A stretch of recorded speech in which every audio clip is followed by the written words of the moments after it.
Ready? 1, 2, 3. Ano sister ani je perfume ani ka utjarake ko ani na te ahum ne aduduna first ta si hana yingbiro manam nushi natraga just honest review ko nupa amna ka pada attractive point ni natraga oiroi ja si hana nambiyo ne attractive oibra out of 10 di 7. okay but that's a 70 sister di namaba kamay to rating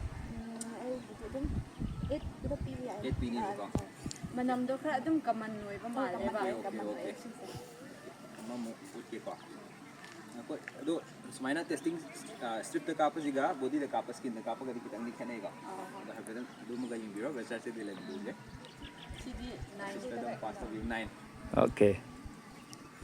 attractive oibra citrusy woody oiba scent ne ba ay di pa favorite kasi manam season na attractive oibra okay kamahay ka soft oy ba okay crush smooth oiba aquatic scent namaga utke ko summer di perfect oiba direct nam se laga de taman nam se ko view aquatic geo Little bit far.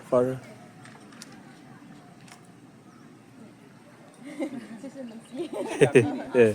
kasi dai bi ba yan season 9 ado howsik middle sa gaya kita Dylan do Lo. Okay. na pwede ko manam Okay. Thank you so much. Thank you. Okay.